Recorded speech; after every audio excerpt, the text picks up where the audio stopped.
다음으로 이제 임대차 계약 정보를 등록하는 방법에 대해서 좀 알아보도록 하겠습니다. 임대차 계약 정보, 아무래도 임차인 정보 등록에서도 5가지 카테고리 중에 제일 중요한 부분이라고 볼 수가 있는데요. 계약 형태라든가 보증금 아니면 월세 금액을 입력하는 곳입니다. 임대차 계약 정보에도 이제 다양한 필드 값들이 존재하는데 이 건물 정보는 자동으로 입력이 됩니다. 그래서 크게 신경 쓰지 않으셔도 될 것 같고요.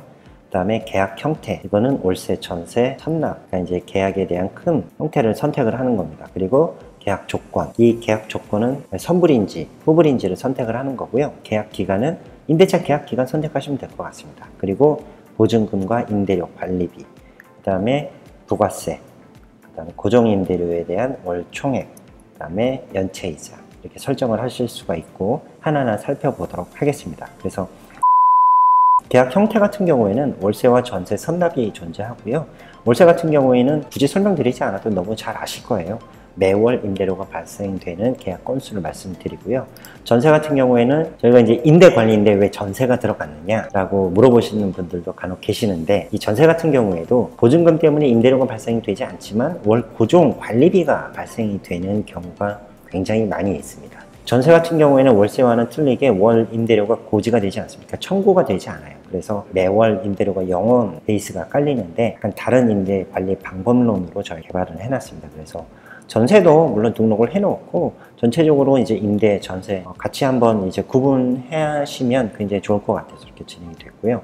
그 다음에 선납. 이 선납은 제주도 같은 경우에는 연세라고 하죠. 계약 기간 동안 임대료를 일시납으로 다 납부를 하고 입주를 하시는 케이스를 관리를 하시는 겁니다. 아무래도 임대료를 다 납부했기 때문에 전세와 같은 케이스가 아니냐라고 할지 모르겠지, 매출은 어떻게 처리를 할 것이냐가 큰 관건입니다. 선납 같은 경우에는 임대료를 받았기 때문에 세금계산서, 계산서, 현금영수증 발행을 해줘야 되는데 발행하는 방식을 어떻게 할 것이냐를 또 선택할 수 있게 되어 있거든요. 당권 청구가 있고 그 다음에 분할 청구가 있습니다. 각각 다른 계약 형태를 설정을 할 수가 있고 그거에 맞게 세팅을 할 수 있게 개발이 되어 있습니다. 선납 같은 경우에는 당권 청구와 분할 청구가 있어요. 당권 청구 같은 경우에는 일시불 받은 금액을 그냥 일시불로 증빙을 해주는 거예요. 1년 12개월 동안 월 10만 원 임대차 계약이 체결이 됐는데 선납 조건으로 들어왔습니다. 그러면 총 120만 원에 대한 임대료가 발생이 되잖아요. 120만 원을 일시불로 내고 들어온 겁니다. 근데 이제 당권 청구 같은 경우니까 선납 청구 조건은 당권 청구 같은 경우에는 그냥 한 번에 청구를 해버리는 거예요. 그 120만 원은 계약 해당 월의 모든 매출이 다 잡히게 되겠죠. 그리고 분할 청구 같은 경우에는 선납으로 120만 원을 납부를 했지만 시스템에서는 매월 10만 원씩 청구가 되는 걸로 흘러갑니다. 그래서 10만 원, 10만 원, 10만 원 청구가 되고 이미 다 낸 돈이잖아요. 금액에 대해서는 청구가 되면 자동으로 납부 확인이 처리가 됩니다. 분할 청구, 당권 청구 이렇게 되고, 물론 청구가 되면 증빙이 분할로 발행이 되겠죠. 당권 청구 같은 경우에는 증빙이 2건 발생이 됐고, 얘는 한 번에 120만 원 부가세 별도, 계산서면 그냥 공급가액 120만 원으로 발행이 되겠고,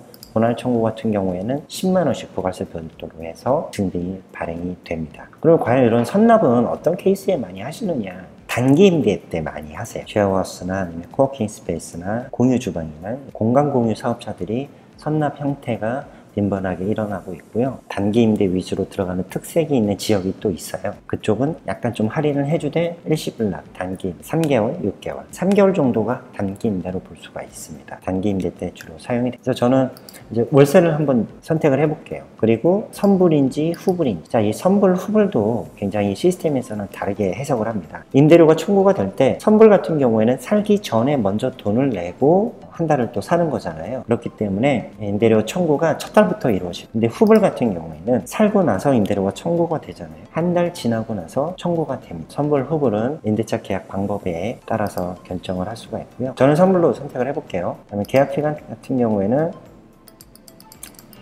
저는 2020년 1월 이미 계약이 체결된 계약권을 등록 한번 해보고, 그리고 2년, 저는 2년 계약을, 보증금은 5천만 원, 임대료는 10만 원, 관리비는 고정관리비예요. 이제 월세 얼마, 관리비 얼마, 이런 임대차 계약권에 해당되는 경우고요. 관리비는 통상적으로 뭐 고정관리비는 뭐 5만 원에서 10만 원 정도 발생이 되죠. 저는 5만원 정도 입력을 하도록 하겠습니다. 그리고 중요한 게 여기 임대료가 있으면 여기 첫 달 임대료 설정이라고 있잖아요. 이 첫 달 임대료가 뭐냐면 공간공유 사업자들이나 다수의 임차인을 관리하는 임대인분들은 첫 달은 1할 계산을 하고 임대료 납부일자를 말일이든 1일이든 모든 임차인에게 동일하게 적용을 시킵니다. 15일날 들어왔으면 1일날 내야 되면 한 보름 정도, 15일 정도는 1할 계산을 해서 임대료를 납부를 해야 하잖아요. 첫 달 임대료를 별도로 설정을 하는 공간도 이제 굉장히 많이 발생이 되고 있습니다. 1할 계산을 해서 입력을 하실 때 1할 계산은 직접 계산을 하셔서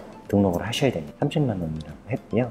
그 다음에 첫 달 관리비도 별도로 설정을 하실 수가 있고 첫 달에는 예를 들어서 1할 계산을 하지만 다른 내가 관리비는 무상으로 해줄게 0원을 입력하시면 됩니다. 전체 임대료, 첫 달 임대료, 전체 관리비, 첫 달 관리비 설정을 했고요. 그 다음에 부가세. 이 부가세 같은 경우에는 요즘에는 이제 임대인분들도 소득신고 많이 하시잖아요. 그리고 사업자로 내실 경우도 있고 법인이든 일반 사업자도 아니면 주택임대 사업자를 내셔서 진행을 하실 수도 있고 이런 케이스는 이제 임대료에 대해서 증빙을 발행을 해야 되고 증빙을 발행을 할 때는 부가세가 어떻게 설정이 되는지 세팅을 하는 곳입니다. 부가세는 총 이제 3가지 적용하지 않는다, 월세에만 적용을 한다, 그다음에 전체에 적용이 된다.